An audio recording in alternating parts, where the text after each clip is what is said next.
Video kali ini aku pengen bahas tentang Corel Draw, bahas tentang tool dan fungsi serta penjelasannya ya. Apa sih itu Corel Draw? Pasti terasa nggak asing lagi ya di telinga kalian. Corel Draw adalah software yang mengolah gambar vektor atau software yang berbasis vektor. Vektor itu penjelasan sederhananya adalah ketika di zoom beberapa kali dia tidak akan pecah. Jadi ya beda dengan gambar bitmap atau raster. Kalau dia di zoom dia pasti pecah. Kalau vektor dia di zoom beberapa kali dia tidak akan pecah. Paham ya? Langsung saja kita mulai. Pertama awal ketika kita membuka Corel kita akan dibawa ke lembar kerja kosong seperti ini. Nah, di sini kita bisa mengatur ukuran kanvas yang akan kita pakai. Bisa atur ukuran A3, A2, dan sampai ukuran berapapun sesuai kebutuhan kita. Kalau tidak ada patokan ukuran ya biasanya defaultnya pakai ukuran A4 aja udah cukup kok. Itu adalah ukuran standar pada umumnya ketika kita membuka new project pada Corel Draw.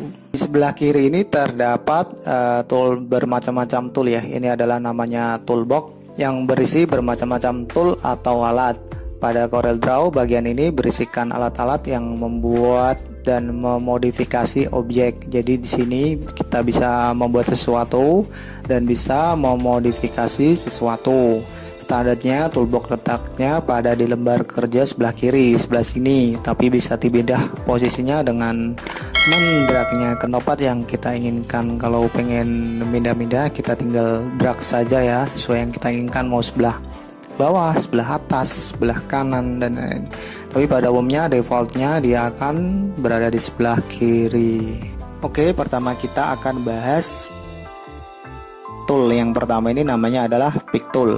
Pick Tool adalah tools untuk menyeleksi atau mengubah ukuran objek pada lembar kerja di Corel Draw.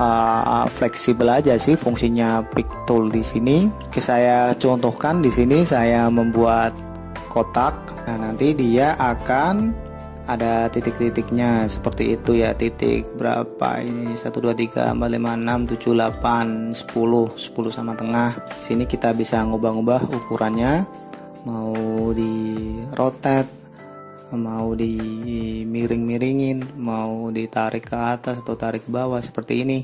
Itu bisa, itu memakai Pick Tool. Lanjut adalah Shape Tool. Nah, di Shape Tool ini adalah fungsinya untuk mengatur node itu titik-titik terkecil pada sebuah objek atau kurva. Saya contohkan seperti ini. Kita membuat kotak dulu ya. Nah, yang saya maksud titik-titik adalah yang ini, yang di pojok ini. Nah, untuk menambahkan titik kita tinggal klik 2 kali. Untuk mengurangi tinggal kita delete ya. Di sini saya ingin mengurangi. Tinggal delete notes ini, atau kita tekan delete pada keyboard. Nanti akan hilang seperti ini. Contoh lagi. Nah, seperti ini. Itu fungsinya Shape Tool, yaitu untuk mengedit sebuah note atau garis, itu pakai Shape Tool. Lanjut lagi ada Knife Tool, Crop Tool. Crop Tool adalah tool yang dapat digunakan untuk memotong sebagian dari objek pada lembar kerja Corel Draw yang tidak diinginkan. Dalam tool ini tersimpan 4 jenis tool berbeda yang fungsinya saling berkaitan, yaitu crop, knife, eraser, erase, dan virtual segment delete. Tool ini tidak memiliki tombol shortcut ya. Tapi ya biasanya tool-tool ini, tool yang crop, knife, dan lain-lain itu biasanya tidak sering digunakan dalam dunia mendesain maupun membuat vektor art ya, jarang digunakan. Jadi kita langsung skip saja. Nanti kalian bisa coba-coba sendiri di rumah. Lanjut kita ada zoom tool. Seperti ini saya contohkan membuat kotak. Kita pilih zoom tool atau tekan tombol Z. Nah, kita seperti ini, atau kalian bisa pakai mouse scroll pada mouse bisa kok, nggak perlu pakai shortcut. Jadi ya lebih gampang pakai mouse. Lanjut lagi ada freehand tool, namanya juga freehand ya, dia seperti tool lazy pada Infinite Design, atau kalau di Photoshop freeform tool ya, bebas lah. Nah, tidak seperti pen tool ya. Kalau freehand tool dia kebalikan dari pen tool. Tool tersebut adalah freehand, 2-point line, bezier, artistic media, pen tool, B-spline, polyline, serta 3-point curve. Nah, biasanya yang sering digunakan dalam tool ini adalah pen tool, maka kita contohkan memakai pen tool saja ya. Seperti ini contohnya untuk membuat lengkungan. Nah, ini memakai pen tool. Kalau freehand dia bebas seperti ini, membuat garis bebas, coret-coretan. Jadi kebalikan dari pen tool, ingat ya. Oke, untuk tool-tool yang lainnya yang ada di freehand ini kalian bisa coba-coba sendiri nanti seperti apa ya. Kita lanjut ke tool berikutnya. Yang berikutnya ada tool Smart Fill Tool. Ini tool yang dapat digunakan untuk menciptakan objek dan memberi warna. Terdapat dua buah tool yang tersimpan di dalam tool ini, yakni Smart Fill dan Smart Drawing. Atau kalau kalian pengen cepet ya, tombol shortcut Shift dan S. Di sini saya contohkan ya, membuat beberapa kotak. Nah, di sini saya pisahkan beberapa ruang. Jadi Smart Fill Tool ini akan kedetek pada satu ruang. Ruang maksudnya contohnya seperti ini. Kalau kotak ini kan dia satu ruang, maka dia akan memberi warna pada satu ruangan tersebut. Nah, di sini juga satu ruang, dia akan memberi warna. Di sini satu ruang ya, jadi jadi meskipun dia satu kotak tapi dia akan memberi warna pada satu ruang. Ini cocok banget buat kalian yang ingin membuat WPAP pada Corel Draw, makanya Smart Fill Tool. Jadi cepet ya guys ya, kurang lebih seperti ini. Kalian pasti paham lah. Untuk lebih jelasnya bisa kalian praktekkan sendiri. Lanjut ada rectangle tool atau membuat kotak ya, atau tekan F6 pada keyboard. Nah, seperti ini ya, karena dari tadi saya membuat kotaknya pakai rectangle tool.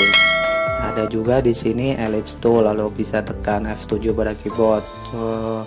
Fungsinya untuk membuat lingkaran. Kalau kalian pengen lingkaran yang sempurna, kalian tinggal tekan Shift pada keyboard, nanti dia akan membentuk lingkaran yang sempurna. Kalau kalian tidak tekan, maka dia akan meleot-meleot seperti ini, tidak simetris ya, tidak sempurna. Kalau kalian tekan Shift, tombol Shift, dia akan sempurna. Kurang lebih seperti itu. Di bawahnya lagi ada polygon. Nah, di polygon ini ada banyak nih, ada polygon start dan lain-lain. Ini kalian bisa otak-atik. Kita langsung cepat saja. Ketiga fungsi ini ya sama sih, sama yang di bawahnya juga. Itu adalah tool-tool tambahan untuk membuat objek yang sudah disediakan oleh Corel Draw-nya sendiri. Kalau tanda panah seperti ini ya, jadi ya keempat tool ini adalah tool yang sudah disediakan oleh Corel Draw. Bentuk-bentuknya jadi untuk membuat kotak, membuat lingkaran, membuat diagonal, membuat panah dan lain-lain, kalian bisa pakai tool yang ini ya. Gampang kok, kalian semua pasti paham lah. Lanjut lagi ada tool yang inti untuk membuat teks, yaitu text tool. Text tool adalah tool yang digunakan untuk menyisipkan teks dalam lembar kerja Corel Draw dengan tombol shortcutnya yang cepat, bisa tekan F8 pada keyboard. Saya contohkan untuk membuat teks. Kita ketikkan sembarang aja ya.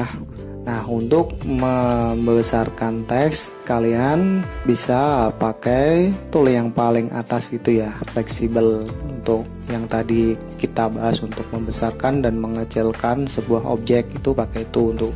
Nah, untuk merubah fontnya kalian bisa tekan di sini dan kalian bisa ubah font sesuai keinginan kalian.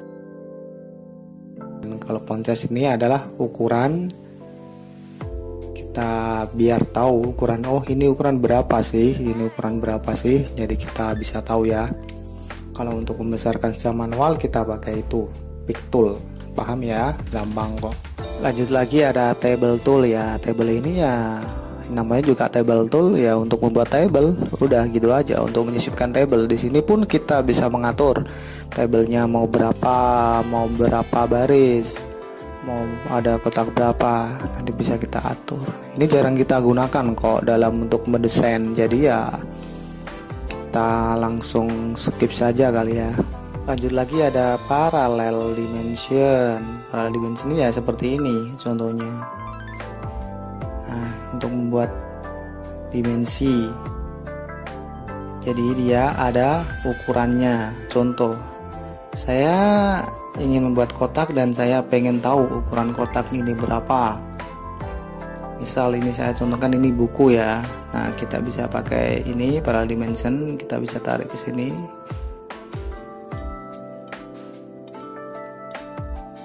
Bentar. Nah, not pojok sini ke not pojok sini, lalu kita tarik. Lalu kita tarik ke bawah, nanti dia akan otomatis muncul ukurannya sebenarnya. 13370 mm. Dan di atas pun otomatis akan sama ukurannya, yaitu 13370 mm. Oke, paham pastilah. Lanjut lagi ada strike line connector tool. Adalah tool yang digunakan untuk membuat garis antara dua objek untuk menghubungkannya. Di dalam tool ini terdapat 4 macam tool, yakni strike line connector, right angle connector, right angle rounded connector, serta edit ancor. Tool ini jarang kita gunakan dalam mendesain atau membuat vektor art, jadi kita skip saja dan langsung ke tool berikutnya. Tool yang ini blend tool adalah tool yang dapat digunakan untuk memadukan dua objek atau lebih dalam lembar kerja. Dalam tool ini tersimpan 7 macam tool yang fungsinya saling berkaitan antara tool satu dengan yang lainnya. Tool-tool yang dimaksud adalah blend, contour. Kalau blend itu dia untuk membuat atau menggandakan beberapa objek ke objek lain. Nanti saya contohkan. Dan contour ini adalah untuk membuat outline, distort untuk menghancurkan objek, drop shadow untuk mengasih bayangan, envelope, shadow, dan yang lainnya adalah transparansi untuk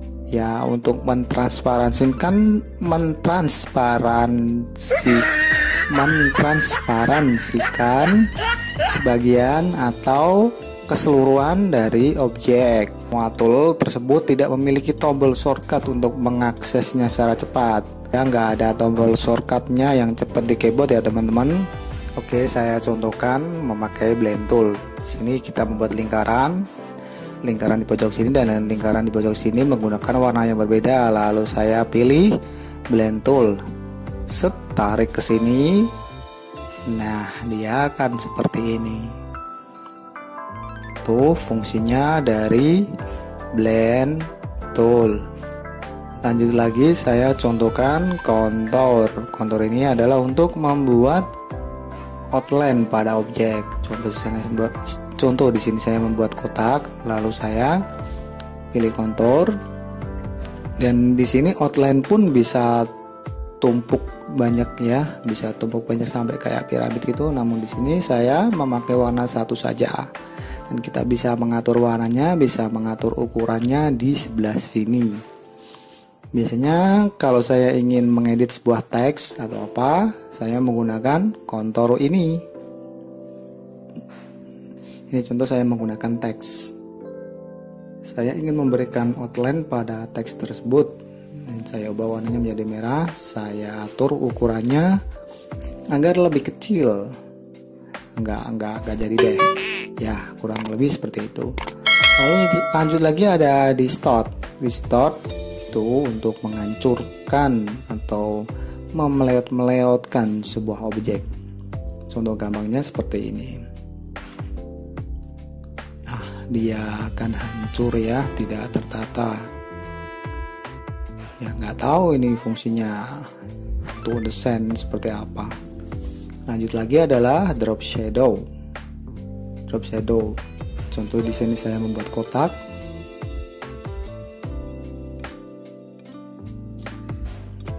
Atau teks saja deh. Dolanan desain.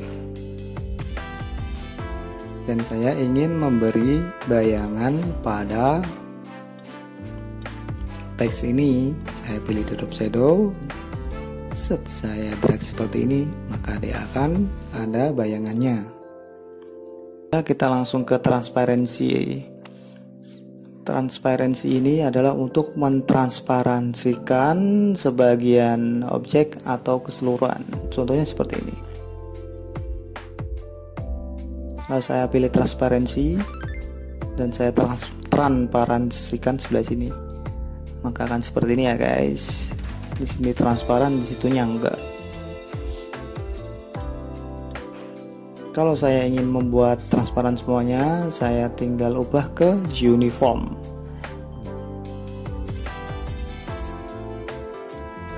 Nah, dia kuningnya transparan ya.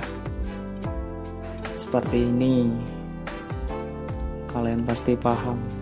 Lanjut lagi ada tool airdrop. Tool airdrop ini adalah untuk meng-pick warna atau mengambil warna dari suatu objek ke objek lain. Di sini contoh saya membuat objek ya. Saya ingin mengganti warna kuning ke warna pink ini. Caranya saya pilih tool airdrop. Nanti dia akan muncul tombol ember atau kaleng atau apa itu seperti itu. Nah, diarahin dia akan otomatis muncul ke detek. Kita tinggal drop atau taruh warna tersebut. Kalau kita tidak diarahin, dia akan muncul tanda kayak stop atau tidak ada. Nah, kalau dia diarahin, dia ada warna. Bedanya seperti itu. Ini kalian bisa coba kok. Di sini saya ajarkan dasarnya saja ya. Lanjut lagi ada tool outline pen, atau kita bisa tekan F12. Ini fungsinya untuk mengatur outline atau garis. Nah, seperti ini saya menggunakan pen tool. Saya ingin merubah garis ini menjadi besar dan lain-lain. Maka saya pilih ini dan saya pilih F12. Nah, kita ubah ukurannya menjadi berapa PT ya. PT ya, KB aja PT. Kita memilih warnanya. Kalau memilih warnanya pada garis, kita tinggal klik kanan pada palette color seperti ini. Klik kanan ya, ingat klik kanan kalau ingin mengganti warna pada garis. Kalau pada sebuah objek selain garis, kita tinggal klik kiri saja, klik, tidak usah klik kanan.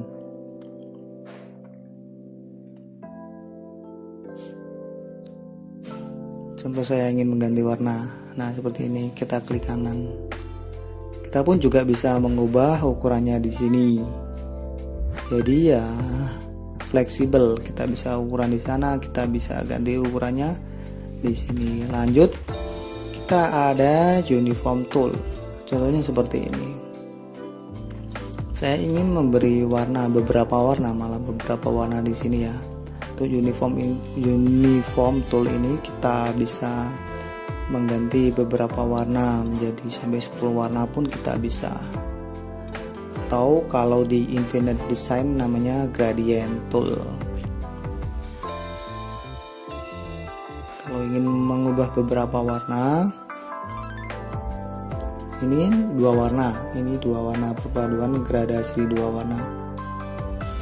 Kalau ingin beberapa warna, kita tinggal pilih custom.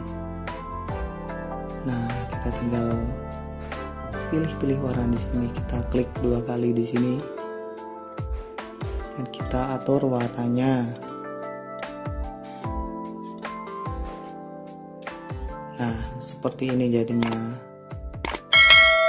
Ya, seperti gradient lah, kalian semua mesti paham. Lajunya lagi ada interactive fill.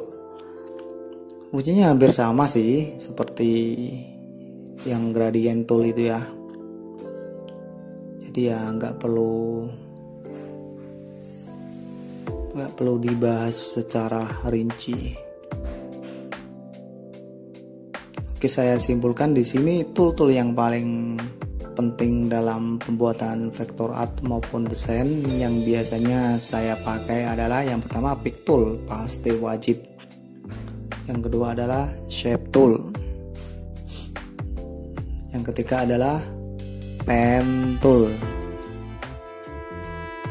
Yang keempat ya ini, yang objek-objek yang sudah disediakan oleh CorelDRAW, keempat itu ya. Rectangle tool, ellipse tool, polygon tool,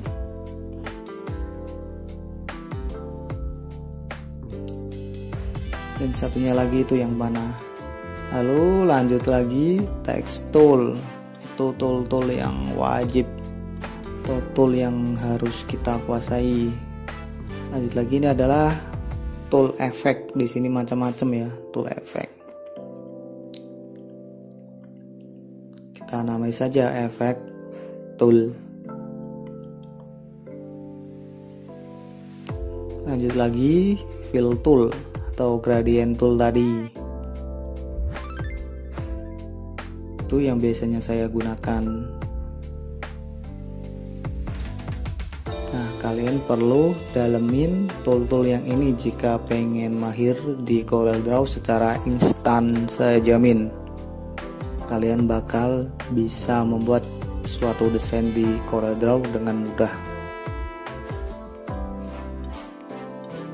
Kalau kalian ada pertanyaan bisa komen di bawah, atau untuk fungsi-fungsinya nanti saya taruh fungsi-fungsi tambahannya, tool-tool apa saja saya taruh di deskripsi ya, jadi silakan kalian baca. Oke, sampai sekian dulu tutorial dari saya, sampai jumpa di video selanjutnya. Assalamualaikum, bye bye, jangan lupa subscribe.